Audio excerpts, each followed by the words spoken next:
वक्फ board की कहानी, कानून, कंट्रोवर्सी और जमीन का सच। नमस्ते दोस्तों, welcome to knowledge is proud, जहाँ पे आपको लीगल, सोशल, करियर काउंसलिंग और करंट अफेयर्स के बारे में नॉलेज मिलती है। आज मैं आपके सामने लेके आई हूँ एक नई कहानी जो कभी अखबार के हेडलाइंस में छुप जाती है तो कभी हमारे देश का सबसे बड़ा कंट्रोवर्शियल मुद्दा बन जाता है। ये कहानी है वक्फ बोर्ड की। इस कहानी को शुरू करने से पहले आइए जानते हैं कि ये वक्फ है क्या। Waqf is basically permanent charitable endowment in the name of Allah, यानी कि आप अपनी प्रॉपर्टी डोनेट करते हैं for the social and religious welfare of the people, जैसे कि for the development of madrasa, mosque या फिर किसी और रिलीजियस पर्पस के लिए, या फिर अपने सोसाइटी में किसी की मदद करने के लिए। जो ये प्रॉपर्टीज होती हैं, एक बार देने के बाद ना ही बेच सकते हो, ना ही ट्रांसफर कर सकते हो और ना ही ये प्रॉपर्टी कभी बांटी जा सकती है। कहानी को आगे बढ़ाते हैं और बात करते हैं कुछ ऐसे लीगल केसेस की जो रिलेटेड है वक्फ बोर्ड के प्रॉपर्टी मैटर से रिगार्डिंग।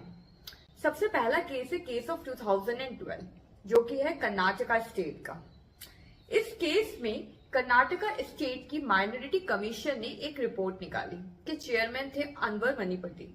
इस रिपोर्ट के अकॉर्डिंग 27,000 से 54,000 एकर्स की जो लैंड है ये सेल की गई है इलीगल तरीके से, यानी कि जो मार्केट प्राइस है उसके कम प्राइस में इन प्रॉपर्टीज को सेल किया गया है पॉलिटिशियंस को, रियल एस्टेट डेवलपर्स को और बिग बिजनेसमैन को। केस है पंजाब वक्फ बोर्ड वर्सेस श्याम सिंह हरिके। ये केस है पंजाब का, हरिके डिस्ट्रिक्ट का। इस केस में क्या होता है कि एक प्रॉपर्टी होती है जो दरगाह के जस्ट पास में है। वो प्रॉपर्टी एक इंडिविजुअल की होती है। यहाँ पे वक्फ बोर्ड क्लेम करता है कि वो प्रॉपर्टी दरगाह के पास है, इसलिए वो प्रॉपर्टी वक्फ बोर्ड की है, ना कि किसी प्राइवेट इंडिविजुअल्स की। और तीसरी कहानी है एंटीलिया की। जी हाँ, आपने सही सुना, एंटीलिया, वही एंटीलिया जो अंबानी का घर है आज।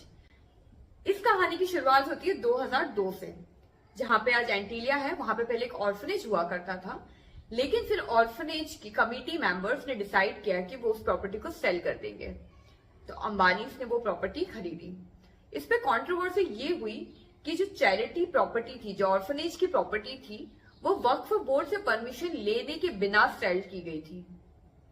इसकी वजह से यहाँ पे डिस्प्यूट अराइज हुआ था और वक्फ बोर्ड ने इसके अगेंस्ट पिटीशन फाइल की थी, लेकिन फिर बाद में उन्होंने पिटीशन अपनी वापस ले ली थी। अब बारी है हमारे सबसे फेमस केस की, यानी कि अयोध्या केस की। हम सब जानते हैं कई सालों के डिस्प्यूट रहे हैं इस अयोध्या केस को रिगार्डिंग। हिंदूज चाहते थे कि वहां पे मंदिर बने, जबकि मुस्लिम कम्युनिटी चाहती थी कि वहां पे मस्जिद बने, जो कि पहले बाबरी मस्जिद थी।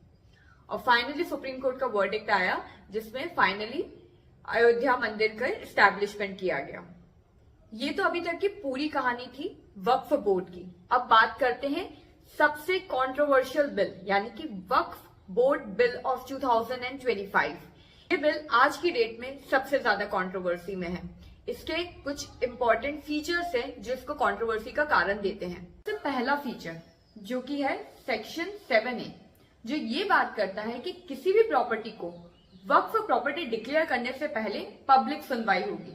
इसके बाद आता है सेक्शन 40A, जो कि बात करता है कि कोई भी प्राइवेट प्रॉपर्टी हो या फिर गवर्नमेंट प्रॉपर्टी हो, उसके ऊपर वक्फ की ओनरशिप तभी आएगी जब उसके लीगल रजिस्टर्ड डॉक्यूमेंट्स होंगे या फिर कोर्ट का इन्वेस्टिगेशन होगा।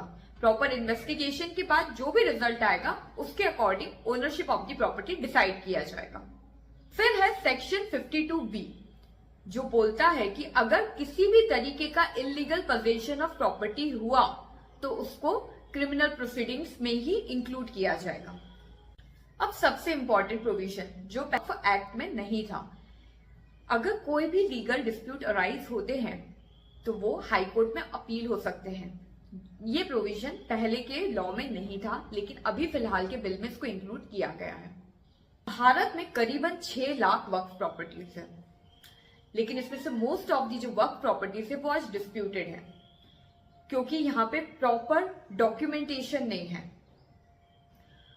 तो आप लोगों को क्या लगता है, ये जो वक्फ बिल है 2025 का, क्या ये प्रॉब्लम सॉल्व कर पाएगा या फिर एक नया लीगल इश्यू शुरू करेगा? कमेंट करके अपने ओपिनियन जरूर बताइएगा। And do follow knowledge sprouts for more such knowledgeable videos.